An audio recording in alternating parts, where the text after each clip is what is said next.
عرب تاجر جب اپنے تجارتی سفروں میں مختلف لوگوں سے ملتے تو اسی طرح بعض عربوں نے یہودیوں سے اس قصے کو سنا اور اس کے بعض حصے سنے، تو ان کے ذہن میں حضرت یوسف کا نام تھا، تو واپس آ کر انہوں نے نبی صلی اللہ علیہ وسلم سے سوال کیا کہ کیا آپ یوسف کے قصے کے بارے میں کچھ جانتے ہیں؟ اگرچہ انہوں نے یہ سوال تمسخر کے انداز میں کیا تھا، آپ کو جج کرنے کے لیے کیا تھا کہ بھلا دیکھتے ہیں آپ کتنے سچے نبی ہیں، آپ کو پتا ہے یا نہیں پتا، آپ کو دنیا کی تاریخ کا کچھ علم ہے یا نہیں، لیکن اللہ سبحانہ وتعالیٰ نے قصے کو اس انداز میں بیان کیا کہ وہ قصہ خود انہی پہ چسپاں ہو گیا۔ تو آگے ہم دیکھیں گے کہ کس طرح قصہ یہاں سے شروع ہوتا ہے۔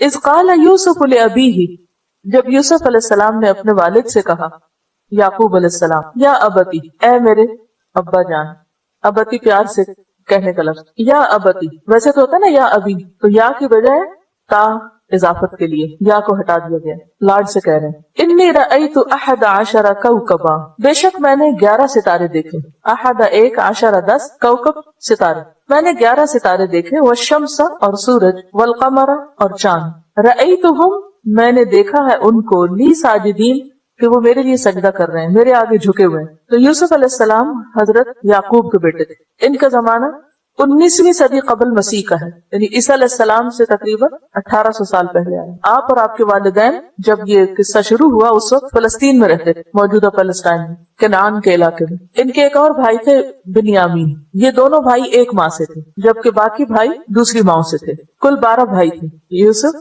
بنیامین اور باقی 10۔ تو اذ قال یوسف لابیہ، جب یوسف نے اپنے باپ سے کہا، یا ابتی، اے ابا جان، انی رأیت 11 کوکبا کہ میں نے 11 ستارے دیکھے ہیں، والشمس والقمر رأیتہم لی ساجدین اور سورج اور چاند میرے لیے سجدہ کر رہے ہیں، اور سورج اور چاند سے مراد باپ اور ماں ہے، اور 11 ستاروں سے مراد 11 بھائی ہیں ان کے۔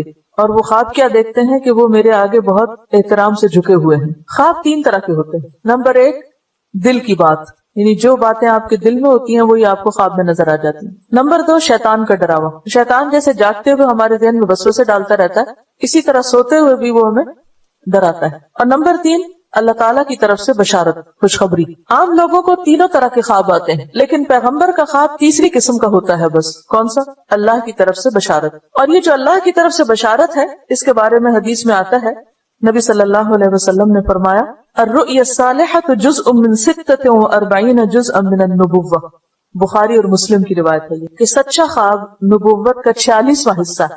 تو ابھی چونکہ آپ نبی تو نہیں بنے تھے، لیکن آپ کو بشارت ہو گئی خواب کے ذریعے کہ آپ پر ایک وقت ایسا آئے گا کہ جب آپ کے والدین اور آپ کے بھائی آپ کے سامنے جھک جائیں گے، یعنی اللہ تعالیٰ آپ کو عزت عطا کرے گا۔ اور یہ تعبیر 40 سال بعد رونما ہوئی، بعض کہتے ہیں 80 سال بعد۔ بہرحال حقیقت میں تو علم اللہ ہی کے پاس ہے، مگر یہ کہ ایک لمبے عرصے کے بعد یہ خواب حقیقی شکل میں آپ کے سامنے آیا، جب انہوں نے اپنے والدین کو اپنے ساتھ تخت پر بٹھا لیا تھا، اور اس وقت ان کے بھائی ان کے سامنے جھکے ہوئے تھے، جس کا ذکر اسی سورت کی آیت نمبر 100 میں آتا ہے، 100۔ وَخَرُّوا لَهُ سُجَّدًا، وہ اس کے آگے سجدہ کرتے ہوئے جھک گئے، گر پڑے۔ وَقَالَ، اور یوسف بولے، یا ابت هَذَا تَأْوِيلُ رُؤْيَايَ، اے ابا جان یہ ہے تعویل، یہ تعبیر میرے خواب کی، من قبل جو اس سے پہلے میں نے دیکھی تھی، قد جعلها ربی حقا، میرے رب نے اس کو سچ کر دکھایا۔ تو اس سے یہ بھی پتہ چلتا ہے کہ جو سچے خواب ہوتے ہیں ان کی کوئی نہ کوئی تعبیر ہوتی ہے، اور وہ تعبیر سامنے بھی آ جاتی ہے۔ اس سلسلے میں ہمیں کیا رہنمائی دی گئی ہے؟ نبی صلی اللہ علیہ وسلم نے فرمایا، بخاری کی روایت ہے، جب تم میں سے کوئی پسندیدہ خواب دیکھے تو اسے بیان کر دے، یعنی کسی سے ذکر کر لے، لیکن کس کے سامنے ذکر کرے؟ جو خیر خواہ ہو، جو حاسد نہ ہو۔ اور اگر ناپسندیدہ خواب دیکھے تو کروٹ بدل لے، یعنی جس پہلو پہ آپ سوئے ہوئے اسے تبدیل کر لیں، اسی پر نہ سوئے رہیں، اور اس خواب کے شر سے اللہ تعالیٰ کی پناہ مانگے، اور کسی کے سامنے اس خواب کو بیان نہ کرے، منہ سے نہ نکالے، ذکر نہ کرے، تو اس خواب سے اسے کوئی نقصان نہ ہوگا۔ یہ بھی بخاری کی روایت ہے۔ کیا حکم ملتا ہے جب اچھا خواب آپ دیکھیں؟ سب سے پہلے تو یہ جاننا ضروری ہے کہ خواب کی 3 قسمیں، اور یہ چونکہ خواب ہر کوئی دیکھتا ہے کسی نہ کسی شکل میں، اس لیے ہر وقت آپ کسی سے نہیں پوچھ سکتے اور کسی سے ڈسکس نہیں کر سکتے۔ خود پتا ہونا چاہیے ہم میں سے ہر ایک کو کہ خواب کی قسمیں کتنی، اور پھر خود انالائز کرنا چاہیے کہ میری خواب کس درجے میں ہے۔ پہلی تو یہ حدیث نفس، دل کی بات ہے۔ اگر آپ کوئی ایسی چیز دیکھ رہے ہیں کہ جس کے بارے میں آپ دن بھر سوچتے رہیں، یا اگلے دن کوئی وہی معاملہ پیش آنے والا ہے، مثلاً یہ کہ آپ کو کسی امتحان میں بیٹھنا ہے، یا کہیں کوئی ٹیسٹ دینا ہے، یا انٹرویو دینا ہے، یا کوئی اور اسی طرح کا معاملہ ہے، تو وہ کیا ہوگا؟ آپ کو خواب میں نظر آنے لگے گا اور آپ خواب میں وہ آپ کے اپنے اندر کی پریشانی خواب میں ظاہر ہو جاتی. دوسری قسم کا خواب کون سا ہوتا ہے؟ شیطان کا ڈراوا.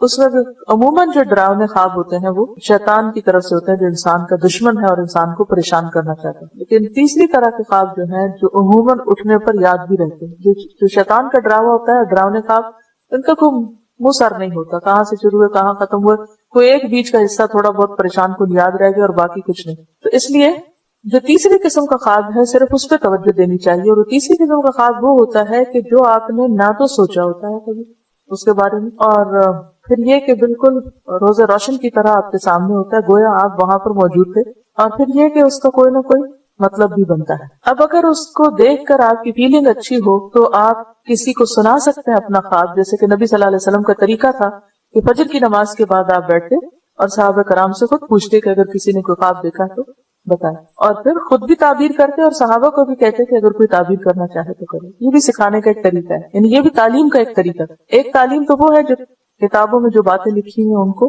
سکھا دیا جائے, اور ایک تعلیم کیا ہے کہ انسانوں کے اوپر جو کیفیات گزرتی ہیں ان کو انالائز کرنا سکھایا جائے. تو یہ وقت وہ وقت ہوتا تھا جس میں آپ صحابہ کرام کی دل کی باتیں سنا کرتے تھے اور اس وقت ان کو رہنمائی دیا کرتے تھے. اب اس صورت میں اگر خواب اچھا ہے اور جس کو آپ سنا رہے ہو آپ کا خیر خواہ ہے تو کوئی حرج نہیں. لیکن اگر آپ سمجھتے ہیں کہ کوئی شخص ایسا ہے جو آپ کا رائیول ہے مثلا کسی بھی اعتبار سے, بعض اوقات ہسبینڈ وائف بھی رائیول ہو سکتے ہیں, بعض اوقات بہن بھائیوں میں, جیسے اس قصے میں آپ دیکھیں گے تو بہن بھائیوں میں محبت بھی ہوتی ہے اور بہن بھائیوں میں حسد بھی بہت ہوتا ہے, خون کے رشتے. تو ایسی صورت میں خواب نہ سنائے جائے. اسی لیے آپ دیکھتے ہیں کہ یعقوب علیہ السلام اپنے بیٹے کو کہتے ہیں کہ خواب مت سنانا بھائیوں کو, ورنہ ایسا نہ ہو کہ تجھے نقصان پہنچائے. اور پھر یہ کہ اگر خواب پریشان کن ہے, یعنی مطلب آپ کو سمجھ میں آ رہا ہے, کیونکہ ہوتا یہ کہ جو اچھا خواب ہوتا ہے اس کے دیکھنے پر جب آپ اٹھتے ہیں تو دل کے اندر ایک اطمینان سا ہوتا ہے, ایک خوشی سی ہوتی ہے, اور جو برا خواب ہوتا ہے اس کے دیکھنے پر آپ کے اندر ایک پریشانی سی ہوتی ہے. تو اب ہوتا کیا ہے, ہماری عادت یہ کہ جب کسی بات پہ ہم پریشان ہوتے ہیں تو فوراً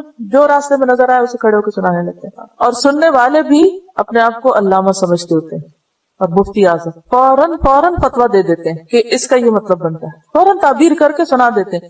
صرف اس کو نہیں سناتے, 10 اور کو بھی سنا دیتے ہیں, فلاں نے یہ خواب دیکھا اور اس کا یہ اور یہ مطلب بنتا ہے. ان سب معاملات میں بے حد احتیاط کی ضرورت ہے, کیونکہ حدیث میں یہ بھی آتا ہے جب تک خواب کی تعبیر بیان نہ کی جائے تو وہ ایسے ہے جیسے پرندے کے پاؤں پر ہو. پرندے کے پاؤں کے اوپر, یعنی پرندے کا پاؤں کہاں ہوتا ہے؟ ہوا میں. جب اڑ رہا ہوتا ہے تو پرندے کا پاؤں ہوا میں, نہیں معلق ہے, وہ ہے اوپر, ہمارے سے اوپر ہوتا ہے نا پرندے کا پاؤں, یعنی وہ ابھی اترا نہیں ہوتا, نازل نہیں ہوتا, واقع نہیں ہوتا. جب خواب کی تعبیر بیان کر دی جائے تو وہ وقوع پذیر ہو جاتا ہے, نہیں پرندہ نیچے آ جاتا ہے اور وہ ہو جاتا ہے ویسا. تو اس لیے اس معاملے میں بے حد احتیاط کرنا چاہیے کہ سوائے اپنے قریب ترین لوگوں کے جن پر آپ اعتماد کرتے ہوں واقعی خواب نہ سنائیں کسی کو, برا خواب خاص طور پر. تو اس صورت میں پھر کیا کرے انسان, دل کی پریشانی کا علاج کیا ہو, کیونکہ آپ پریشان تو نہیں سارا دن رہنا, کیونکہ جب ایک بات ہے آپ نے دیکھی ہے اور آپ پریشان ہیں اور آپ کسی سے ذکر بھی نہیں کرنا چاہتے کہ معلوم نہیں سامنے والا کیا بول دے, کیونکہ آپ اسے یہ تھوڑی کہیں گے اچھا میں خواب سناؤں گا پر چپ رہنا تم, کیونکہ اگر آپ خود چپ نہیں رہے تو وہ کیسے چپ رہے. تو ایسی صورت میں آپ پھر اللہ کی طرف رجوع کریں اور دعا پڑھیں. ایاک نستعین کتاب ہے نا, اس میں برا خواب آنے کے اوپر دعا بھی موجود ہے. ویسے بھی رات کو سوتے ہوئے اگر وحشت ہو, خوف ہو, اس وقت بھی دعا پڑھی جاتی ہے, اعوذ بکلمات اللہ التامۃ من غضبہ وعقابہ وشر عبادہ ومن ہمزات الشیاطین وان یحضرون. میں اللہ تعالیٰ کے تمام کلمات کے ساتھ اس کے غضب, عذاب اور بندوں کے شر سے پناہ چاہتا ہوں, اور شیطانوں کے وسوسوں, نیز اس بات سے کہ وہ شیطان میرے قریب آئیں. ایک یہ دعا. لیکن برا خواب آنے کی دعا کیا, اللہم انی اعوذ بک من عمل الشیطان وسیئات الاحلام فانہا لا تکون شیئا. اے اللہ میں اپنے آپ کو تیری پناہ میں دیتا ہوں شیطان کے عمل سے اور برے خوابوں سے, کیونکہ وہ کوئی حقیقت نہیں رکھتے. یعنی انسان ان کو خود نگیٹ کرے کہ اللہ اگر کوئی چیز ایسی ہے بھی تو میری حفاظت کر, ورنہ یہ ہے کہ میرے دل سے اس کا خیال چلا جائے, کیونکہ خواب تو خواب ہی ہے نا, خیال ہے, ابھی اس کی حقیقت تو نہیں جب تک کہ وہ واقع نہ ہو جائے. اسی طرح ایک اور دعا بھی ہے, اعوذ بکلمات اللہ التامات التی لا یجاوزہن بر ولا فاجر من شر ما ينزل من السماء وما يعرج فيها ومن شر ما ذرأ في الارض وما يخرج منها ومن شر فتن الليل وفتن النهار ومن شر طوارق الليل والنهار الا طارقا يطرق بخير يا رحمن. میں اللہ تعالیٰ کے ان تمام کلمات کے ساتھ پناہ چاہتا ہوں جن سے نہ تو کوئی نیک بڑھ سکتا ہے اور نہ کوئی برا شخص، یعنی اچھا کرنے والا بھی اس سے آگے نہیں جا سکتا اور برا کرنے والا بھی، ہر اس چیز کے شر سے جو آسمان سے اترتی اور جو آسمان کی طرف چڑھتی، اور اس چیز کے شر سے جو زمین میں پیدا ہوتی اور جو اس سے باہر نکلتی، نیز رات اور دن کے فتنوں اور حادثات سے پناہ چاہتا ہوں، البتہ جو حادثہ بہتری کا باعث ہو وہ بہتر ہے اے رحم فرمانے والے، کیونکہ بعض واقعات زندگی میں ایسے ہوتے ہیں کہ جو انسان چاہتا تو نہیں لیکن اسی میں انسان کے لیے کچھ بھلائی ہوتی ہے. عسیٰ ان تکرہوا شیئا ویجعل اللہ فیہ خیرا کثیرا، اس مفہوم میں. قال، کہا کس نے؟ یعقوب علیہ السلام نے. یا بنی، اے میرے بچے، لا تقصص رؤیاک، نہ تم بیان کرنا اپنے خواب کو، علی اخوتک، اپنے بھائیوں پر، اپنے بھائیوں کے سامنے اپنا خواب نہ بیان کرنا. ایک ہوتا ہے رؤیا الف کے ساتھ اور ایک ہوتا ہے رؤیا گول تا کے ساتھ. رؤیا ہوتا ہے گول تا کے ساتھ آنکھوں سے دیکھنا، اور رؤیا خواب میں دیکھنا. خواب بھی دیکھا ہی جاتا ہے، دونوں رآ سے ہیں. لا تقصص رؤیاک، اے میرے بچے اپنا خواب بیان نہ کرنا، علی اخوتک، اپنے بھائیوں پر، اس کا ذکر نہ کرنا. فیکیدوا لک کیدا، تو وہ تیرے خلاف کوئی چال چلیں گے نقصان پہنچانے کے لیے، کیونکہ وہ ان سے حسد رکھتے. اور والدین کو یہ بات سمجھ میں آ جاتی ہے جب ایک بچے کے ساتھ دوسرے بچے زیادتی کر رہے ہوتے ہیں. تو اسی علم کی بنا پر یعقوب علیہ السلام نے یوسف کو نصیحت کی. ان الشیطان للانسان عدو مبین، بے شک شیطان انسان کا کھلا دشمن ہے. انسان سے مراد آدم اور حوا اور ان کی اولاد ہے، کیونکہ شیطان نے آدم اور حوا کے ساتھ دشمنی کی تھی تو ان کی اولاد کے ساتھ بھی دشمنی کرتا ہے. وہ تمہارا دشمن ہے، اس لیے اس کی دشمنی سے بچ کے رہیں.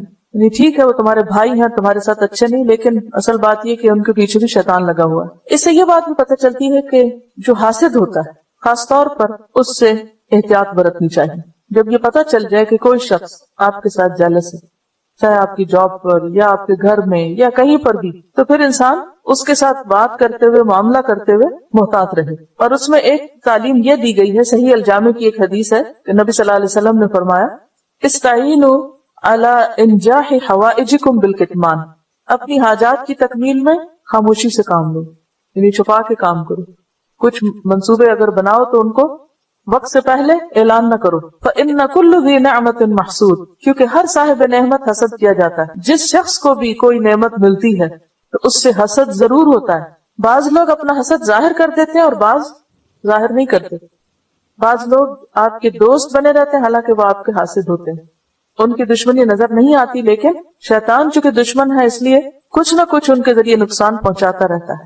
اور خصوصاً تعلقات کے بگاڑ میں، ہاں وہ تعلق شوہر اور بیوی کا ہو تو شیطان کا کام کیا ہوتا ہے کہ ان کے درمیان پھوٹ ڈلوائے رکھے، کوئی نہ کوئی ایسی بات روز چھیڑ دے کہ جس کی وجہ سے دونوں کے تعلقات خراب رہیں. اسی طرح جو بھی پیار کے رشتے ہوتے ہیں، ہاں وہ بہن بھائیوں کے ہوں یا دوستوں کے ہوں، ان سب رشتوں میں وہ دشمن جدائی ڈالنا چاہتا ہے. کیونکہ اچھی اولاد، اچھے والدین، اچھا شوہر یا بیوی یا اچھے دوست، یہ سب کیا ہے؟ دراصل اللہ کی نعمت ہے بہت بڑی. اور جس کو بھی کوئی بڑی نعمت ملتی ہے اس کا امتحان اتنا ہی سخت ہوتا ہے. بعض اوقات انسان اس کی ناقدری کرواتا ہے، ناشکری کرواتا ہے، اور بعض اوقات کوئی نہ کوئی ایسا فتنہ ڈالے رکھتا ہے کہ جس کی وجہ سے ان رشتوں کی باہمی محبت ختم ہو جاتی یا کم ہو جاتی. اور یہ سب دراصل شیطان کا شر ہوتا ہے. یہ وجہ ہے کہ اگر آپ غور و فکر کریں، جتنے بھی آپ کے آس پاس کے تعلقات ہیں ان سب تعلقات کی خرابی کے پیچھے شیطان کا شر ہوتا ہے اور لوگوں کا حسد ہوتا ہے. قال یا بنی لا تقصص رؤیاک علی اخوتک فیکیدوا لک کیدا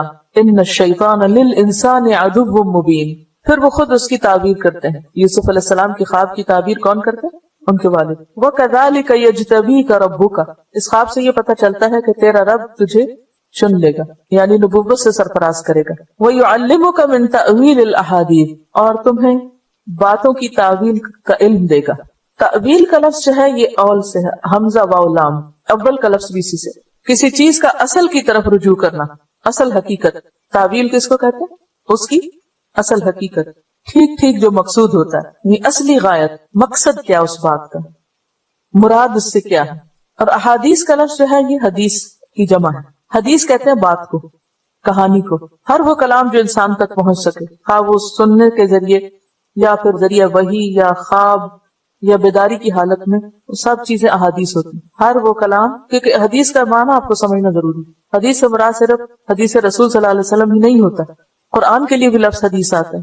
اللہ نزل احسن الحدیث، اللہ نے سب سے بہترین بات اتاری ہے. تو حدیث سے مراد کیا ہے؟ بات، کلام.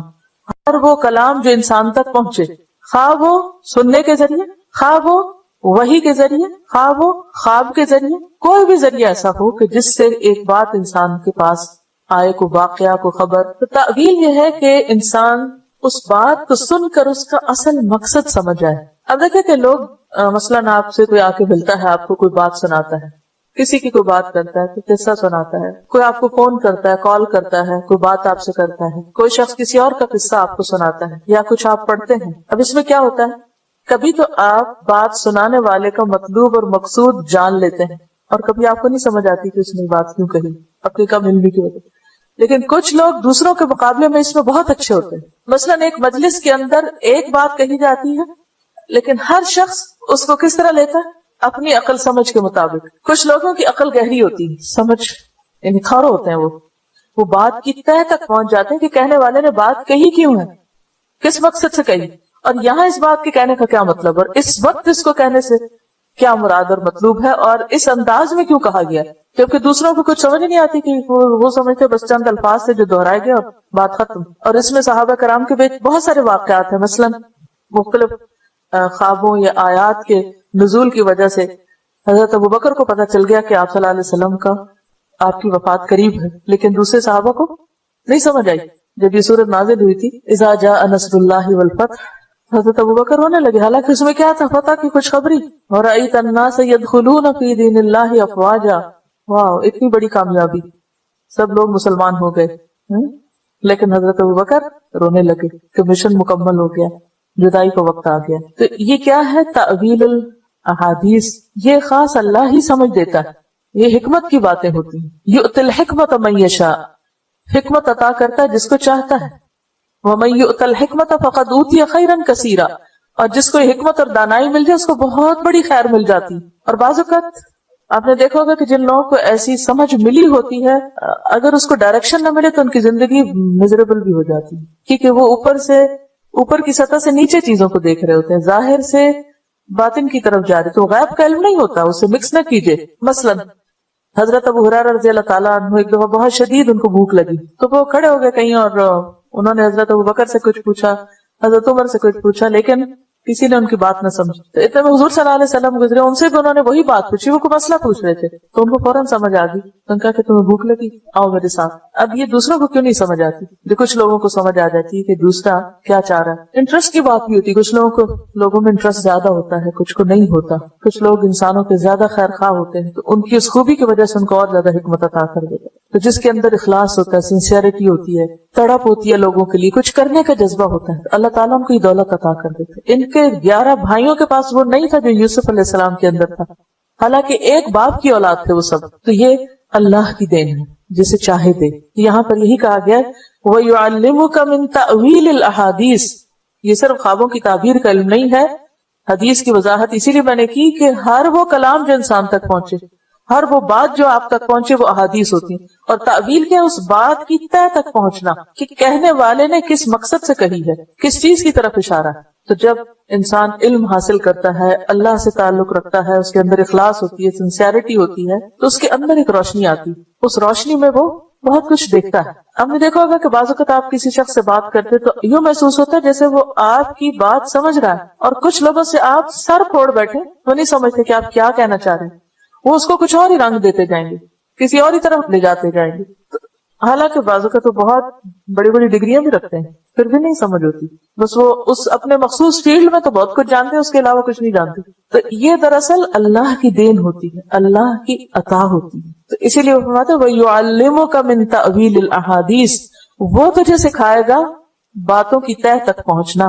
وَيُتِمُّ نِعْمَتَهُ، اور وہ تمام کرے گا اپنی نعمت کو، اور نعمت سے مراد یہاں نبوت ہے. عَلَيْكَ، تجھ پر، وَعَلَىٰ آلِ يَعْقُوبَ، اور آل یعقوب پر، یعقوب علیہ السلام کی اولاد پر بھی. کما اتمہا، جیسے اس نے تمام کیا، علی ابویک، تیرے والدین پر، من قبل، اس سے پہلے، ابراہیم و اسحاق، ابراہیم اور اسحاق پر. یعنی جس طرح اللہ نے ابراہیم اور اسحاق علیہ السلام کو اس نعمت سے نوازا تھا، اسی طرح اللہ تجھے بھی اس نعمت سے نوازے گا. یعنی کون سی نعمت؟ نبوت کی نعمت. ان ربک علیم حکیم، بے شک تیرا رب علم والا ہے، حکمت والا ہے، یعنی خوب علم رکھتا ہے، خوب حکمت والا ہے، خوب جانتا ہے کہ نبوت کا مستحق